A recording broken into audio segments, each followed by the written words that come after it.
Think for a minute about your average day and think about what is the very first thing you do when you wake up in the morning.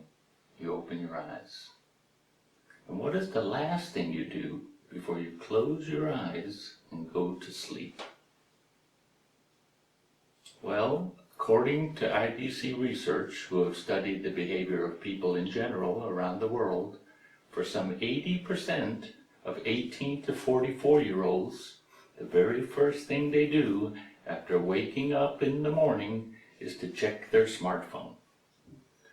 And as a matter of fact, most people do that within 15 minutes of waking.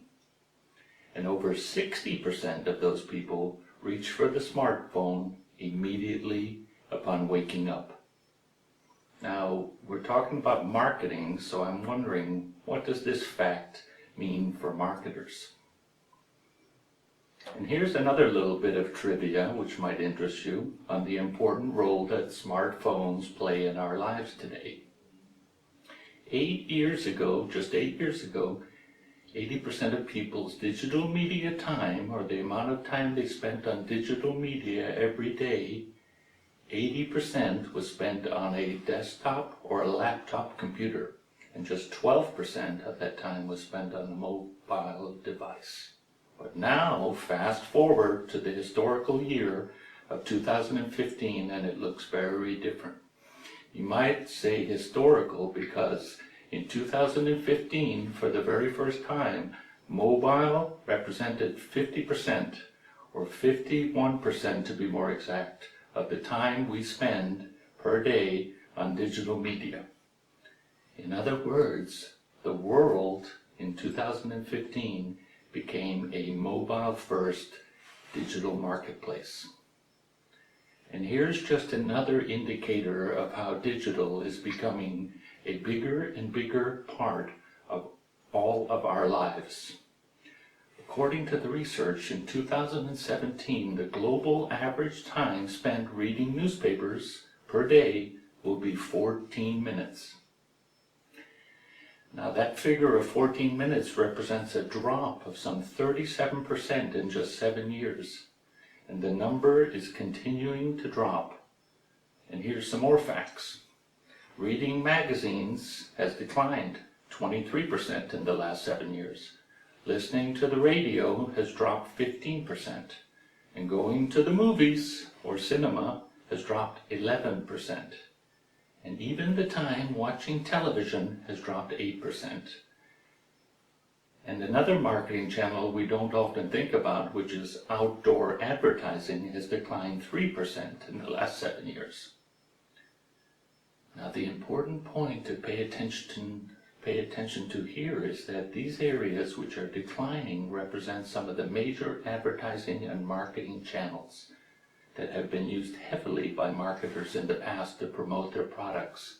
And as we can see from the data, they're all declining. But now, here's a surprising fact. Despite the changes we observe in the market, the way you and I buy products is still rather traditional and hasn't changed much over that time. For example, the majority of us still go to a shop for clothing, food, home goods, luxury items, and we go to a real store. And from that data, we can see that in-store shopping still represents over 70% of retail sales.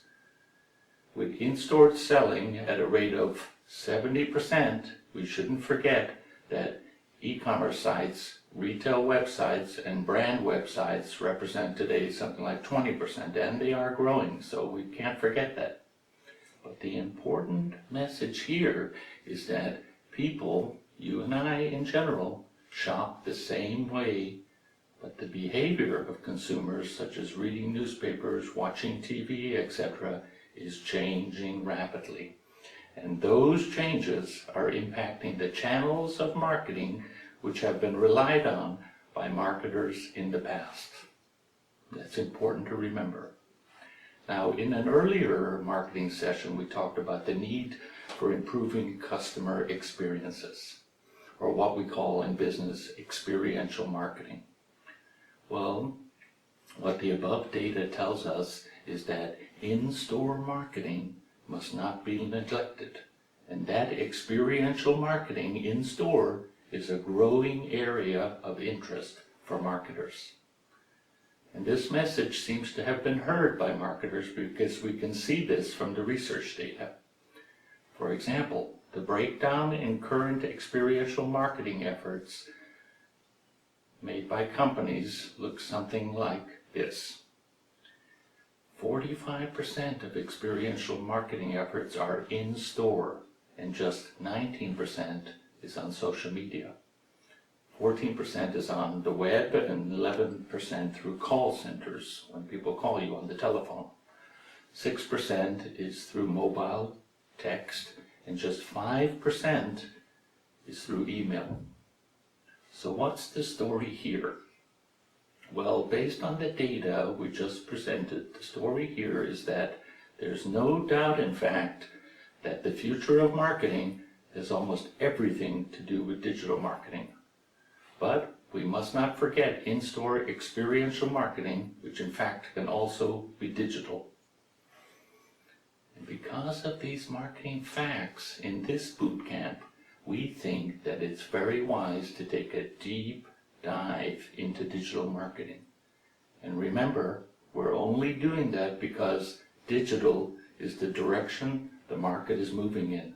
And as a matter of fact, it is moving in that direction very fast because of the changing behavior of you and I and other people around the world.